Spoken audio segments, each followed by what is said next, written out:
These two guys have Minnesota sports flowing in their veins. Mackey and Judd on SKOR North and SKORNorth.com. Edwards trying to get back to three that Beasley wasn't able to get, and he's going to do even one better. A chance for a 4-point play for Ant. Edwards into traffic, and oh my goodness, Anthony Edwards is having himself a night. 6 seconds, 5 seconds, Russell off the glass, rejected by Simons, but they're going to count it. Rule on the floor is a goaltend. So the goaltend is going to put the Timberwolves in front with 2.1. You know what to do. Get the flag. Get the damn flag. Here we go. That's right. Here we go. Back above 500 for the first time since December 1st. The Minnesota Timberwolves are a game and a half out of the 6th seed in the Western Conference. Tough schedule coming up here. We can talk about that, but that game last night, I have to check myself sometimes when I watch Anthony Edwards, who scored 40 points in that game last night. Mackie Judd, executive producer Declan here. This is daily Minnesota sports entertainment, celebration, therapy, whatever you need from us. I'm exhausted. And sometimes, I watch these games and I'm thinking, God, he looks like Dwayne Wade in when Dwayne was, first 5 years, explosive, gets to the rim whenever he wants to, converts impossible layups in traffic. And then other times I'm watching, he kind of also looks like LeBron with these step-back threes and the body and the shape. And then I think, am I just being a complete Wolves homer when I'm watching Anthony Edwards play at age 20 and I'm thinking, he's kind of Dwayne Wade over here and LeBron James?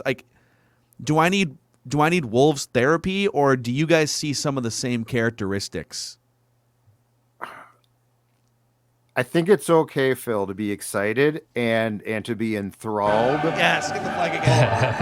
Hold on. Dude, I'm 52. I can't be doing this as much. My back's going out.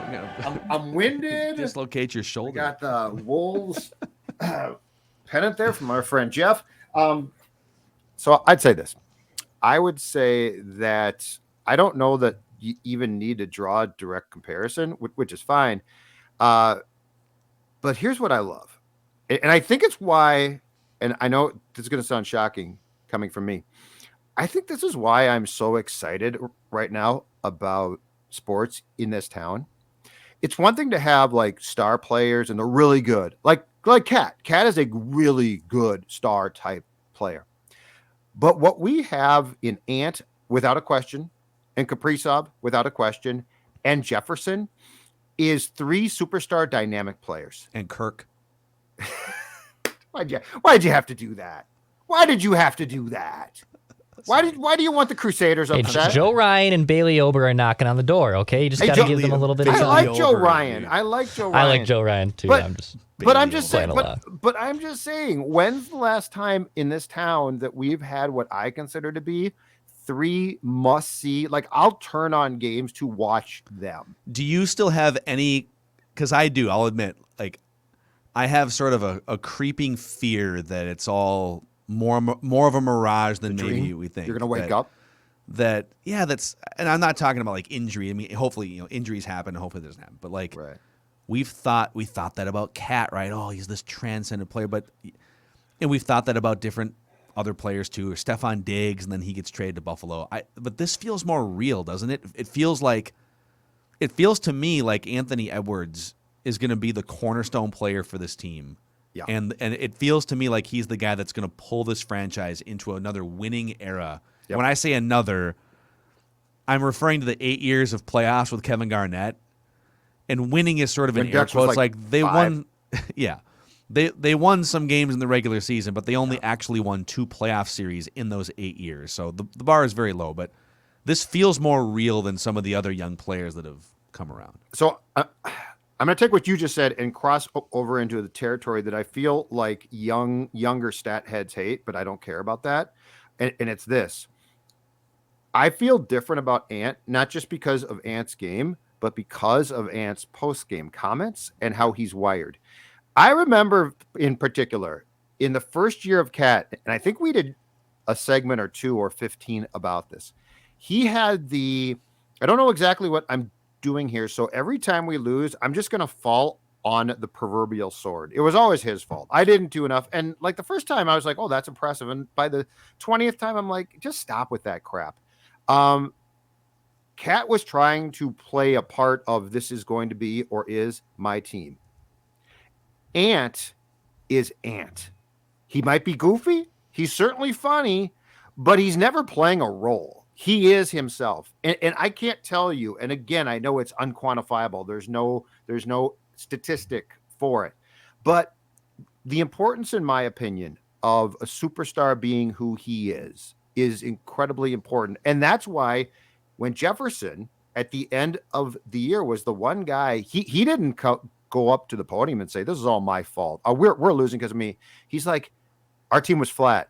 And that's inexcusable. I love that because he's not making excuses for anything. He's telling you, and Kirill has a certain boyish charm about him that is Kirill.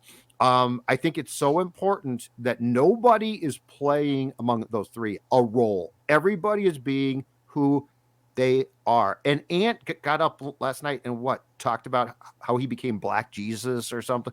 It's great.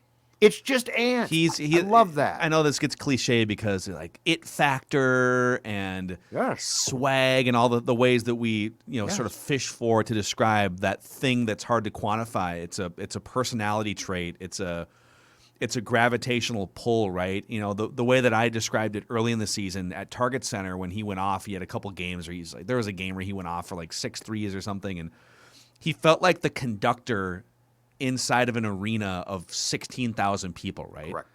Like he has that presence. And I think that matters. Like in the NBA, you're literally playing against the best basketball players in the world. All of these dudes were studs in high school or college. And at age 20, for him to be out there and think to himself, as you can watch him play, like he literally thinks that he's the best player on the court, regardless of who his opponent is. He doesn't defer. He deferred a little bit the first 3 months of his career. He doesn't defer. Sometimes, D'Lo will take the lead or Cat will take the lead, but it's not because Ant is hiding or afraid or disappears. And that's sort of the personality side that's hard to quantify. I also went on to Basketball Reference because I was curious on the stat side too. You see all these, like I saw another one last night that he's one of the first players or the first player at age 20 to have a 40-point game with no assists, or there's all these weird stats.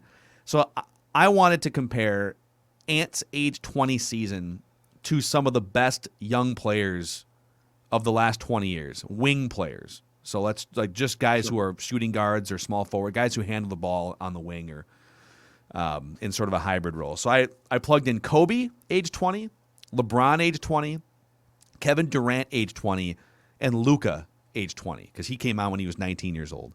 Mm-hmm. Dwayne Wade didn't come into the league until he was 22, and there's other guys that didn't come into the league until they were a little older. Ant leads all 4 of those guys, Kobe, LeBron, Durant, Luka, at age 20 in effective field goal percentage, and he's second behind only Durant in three-point percent. He is a better shooter at age 20 than LeBron James was. He gets to the rim with the same, I guess, ferocity, if you want to use that word, as Dwayne Wade, just based on my eye test. He's ahead of Kobe in most categories at age 20.